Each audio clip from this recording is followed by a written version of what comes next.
Stones. Good evening, entrepreneurs. Good evening, judges, and special invited guests. My name is Adam Udenberg, and I'm hosting. Amberly Walsey. And we will be presenting to the Kine International Market. Over the past couple of weeks, we had the privilege of working with the Geesey sisters to bring their idea to life. It is said that home is where the heart lives, but the way to the heart is through the stomach. And so that's what we're providing. Home for thousands of people all over Plainview who come here from thousands of miles away. Food is a unifier for all people around the world. We may not all dance, we may not all sing, but one thing we all do is eat. And not only does it unify us, but food reveals a culture to us without having to go to another country. It shows us the agriculture, it shows us what type of crops they have there, what their environment is like there. It also shows us what the people are like there by eating the way they eat and enjoying their customs. This can be anywhere from like a tea ceremony in the Chinese culture, or it can be like a quinceañera in the Latin culture. And aside from this, Plainview is growing as a community. We see internationals from all over the country. I'm from California, but we also have people from other countries. Trinidad and Tobago, Mexico. And Mexico. And even in this class, we have other people from Europe, from the Middle East, and from Africa, and anywhere you think of, name it, we have it. And so, with that being said, something like Kine is extremely necessary in our culture because our country is built on people coming from all over the world and being the melting pot of the world. We are a place where people can get their dreams. Let Plainview continue to be a vessel for the American dream. So, an overview about the Kine business. This is what we want to do with some of the funding. We want to create a boba shop and remodel and establish the building here, and add a banner as well as remodeling the inside of the business. And you'll see a blueprint in the following slides that will complement this plan. Aside from that, you'll also see a review of what days are most popular in the week to come and shop at businesses based off other grocery stores such as United and La Super. And we'll also see a image of the LLC 1040 tax form that we plan to use for our business. Aside from that, to just give you some information about what our business does. On the side, you see there's a small little green shack. We plan to use that to make a boba shop. Boba is from the Taiwanese culture, and it's made from tapioca root, which is similar to a sweet potato in our culture, and they use that to make these little balls that they put in the dessert. Aside from that, also, we will also be offering a restaurant that will have Hawaiian barbecue. And maybe you've seen things like this at like the La Supermarket or other, like when you go to Safeway, you see we have Starbucks inside Safeway. So this would be a grocery store / restaurant. Okay, next slide. Some distributors. We have numerous partners that we will be partnering with B2B. This will consist of the Honor Food Supply, logistics company Cisco being the biggest wholesale distributor, and we'll also have US Foods and Gordon and Goya. Goya is a popular business in other countries, Asia and Caribbean, and they provide Caribbean food. Second, we will partner with Ecolab. They're in charge of hygiene and global sustainability, and they're very popular within businesses that have to do with food service. This is making sure that we follow things when it comes to health critics coming in to check to make sure our food is clean and healthy for the community. Aside from that, we will also partner with EPOS maybe and Bonton and Chief Spices. Because this is a produce and grocery store, we have to make sure we have suppliers for the different foreign foods as well as in-country suppliers for the foods that we can get here, such as meat and vegetables. So to give you an idea of some of the costs, to partner with Ecolab, or Kronos actually specifically, to partner with Kronos, which will be our register system in order for people to use card and cash, it will cost $500 for the cash register to be set up and for it to be running, and it'll be $40 per register you want and $4 per employee that needs to log into that register. So to give you an idea overall, it would be somewhere from $510 to $600. And if we aren't going to go with Kronos, there's other substitutes and backup plans that we've come up with, and that would be Clover, Square, and EPOS. And I'm sure you've seen Square in many small businesses such as the Creamery. We will be open 6 days a week, respecting the Sabbath, being that we are a Christian-owned business. And so Sundays we will be closed, similar to other Plainview businesses. But aside from that, we will have weekly specials. This could be anything from open, like on Tuesdays, you get 60% off on items that we're getting rid of, or it could be at 8 o'clock every Friday, you get a 50% off drink. Aside from that, we'll also have activities such as we'll have karaoke nights and video game nights, and this is to bring people in to know about the business. They get a chance to compete for something, and whoever wins the competition will get a free drink, so that they can try something without the risk of investing something they may not like. Aside from that, they can also have the chance to study, and this will increase quality of life in Plainview, because we lack the ability to have entertainment in the city, as Dr. Starnes had talked about in previous classes with us. So, moving forward, yeah. So, I think,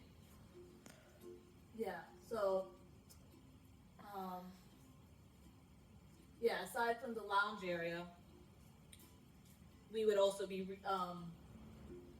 providing free Wi-Fi, which is a good connector for students who are coming in here, and it will give them a break from the study life, but also give them a chance to connect with their community and network. So moving forward, it's key for business to do market research. For any business to be successful, market research needs to be done. And in this case, we will be doing primary research in the terms of we'll be sending out surveys to the schools. Our target market is going to be the students of Wayland Baptist, and for extension, the people within Plainview. And then another key resource is supply chain management. We have to, for our local suppliers, we need to build a good relationship between them, as you said, with Cisco and Cintas, in order for us to be successful. Another thing too, which is key, is our marketing and promotion. With that being said, we're going to be building up a website for people to go see. We'll have our Instagram, we'll have our Facebook, we'll have our LinkedIn and other social media platforms for people to visit and see. Moving forward as well, some people may ask, what is value proposition? Value proposition is an innovative idea, product, or service that adds value to your business. So within Plainview, we saw that there was a problem. There was a lack of cultural diversity, whereas the only diversity you really see is within the students of Wayland.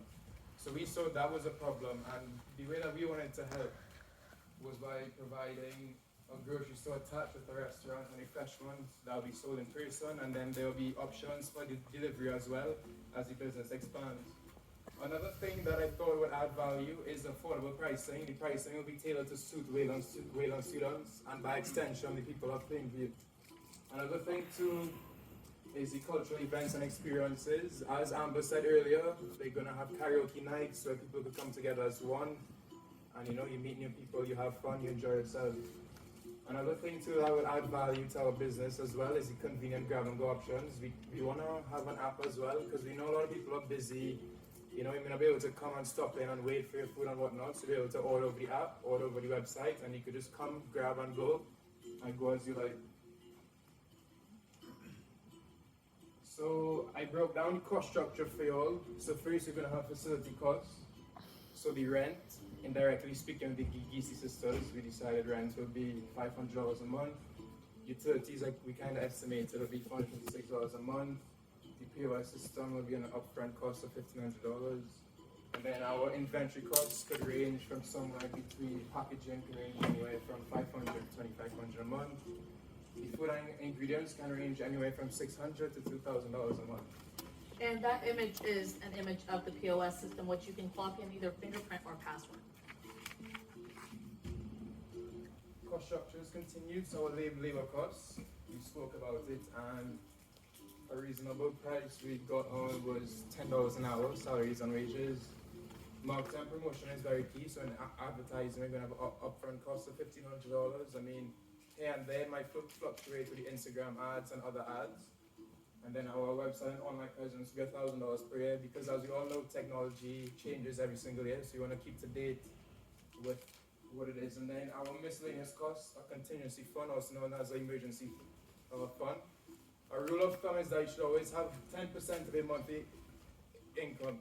So that is what we're gonna try to do. So if there's an emergency, we'll have that fund available. I'm passing some items to you guys that will be distributed in our stores, so that you guys can get an idea of what we'll sell at our stores to look at. And moving forward as well, customer relationships is very big within business, so keep attracting your customers. So we're gonna have loyalty programs. We all see in places, you can put in your email, you can put in your phone number, and the more you buy stuff, the more points you rack up. And then at the end of the month, you can have a reward here and there. The social media engagement is very important. As said before, we're gonna be doing giveaways on our Instagrams, Facebooks, and everything else like that. That will attract new customers, and that will attract traffic towards our websites and stuff. Another thing too, we're gonna be emailing newsletters every month. So when there's a new product or service or drink, we'll email it to the students, we'll mail it to our customers. And people will be able to see what we have directly within our business. And another thing that's key too is problem resolution. What this means is that if anybody has a problem with any business, if it's bad customer service, if the food tastes bad, they'll be able to go directly onto our website, and they will be able to give us constructive feedback, so we could fix that in the future, so our business could continue to be successful. Okay. Our channels are direct sales, sales channel distributors, online sales. Revenue streams are by the cooking show, selling the products. Okay. And that's the image blueprint of what the business may look like on the inside. We have four customer segments. The number one is women students. Number two is international students. Number three is international families. And number four is baby citizens. And also looking at customer segments, we found that from other local grocery stores that customers shop most on Thursdays.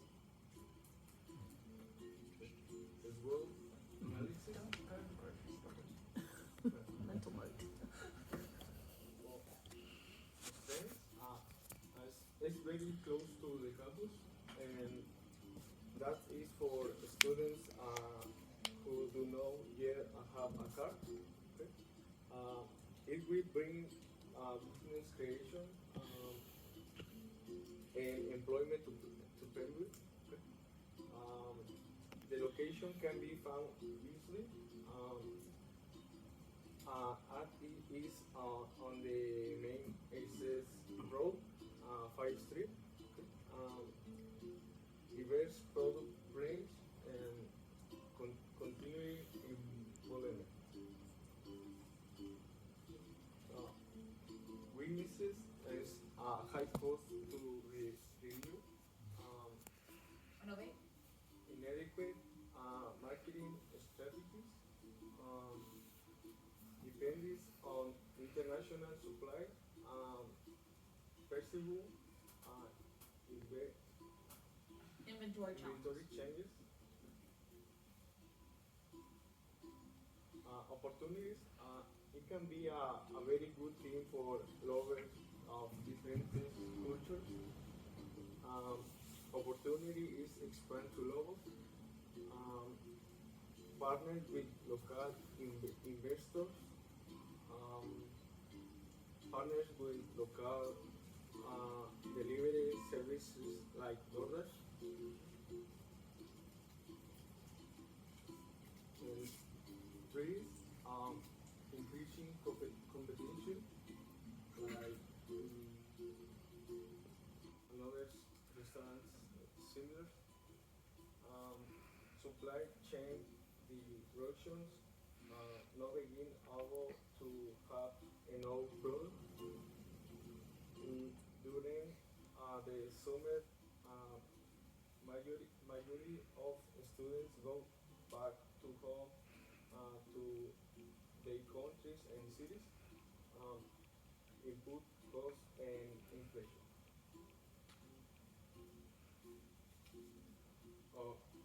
He's gonna tell his story in Spanish for anyone who speaks Spanish. Okay. En conclusión, como para todas las personas de Plainview, sería una muy buena idea como para invertir en este proyecto, porque la mayoría de las personas, los estudiantes de Wayland quieren algo nuevo, ¿no? Es algo muy bueno para todos y para los visitantes a Plainview, y por eso queremos que apoyen este proyecto por si les interesa. Y también es muy buena idea para ponerla aquí en Plainview para las personas que vienen de diferentes países, diferentes culturas, y tener una muy buena gastronomía en Plainview de diferentes países. And then I'm going to tell what it means to me, and so Adam, and then we'll conclude from there. So for me, having a business like this means having a place that I can feel like I'm at home, but also that I've the chance to experiencing traveling the world within my own city, not having to go and pay to go across the world. I can make a small investment to still experience what it's like to be somewhere else. And I can also have a piece of home here with me and just get to share my culture and have other people experience that culture. Aside from that, I also get to see other people experience their culture. So for me, being an international student, I'm from Trinidad and Tobago, and every 6 months I have to either wait till I go home to bring spices like the curry powder, the Algier powder, or I have to wait a couple of months for my family to come and bring back foods to me. So this market will be perfect as it's very convenient. I could just walk across the road, I could buy my own spices or food, and food like that makes me feel at home. So it makes me feel a sense of calmness, happiness in a sense. So I think this will be a really good project for the city of Plainview. And then in closing, as you can see here in the International Food Market Authority store, I think it will thrive due to its unique blend of diversity. It will also bring the community together, community engagement, because a lot of people here don't know about countries outside the US. So this will help people expand their knowledge. And our ability to provide authentic flavors, educate customers, and foster connection will make us not only successful, but it will provide enriching hubs for food enthusiasts countrywide. Thank you.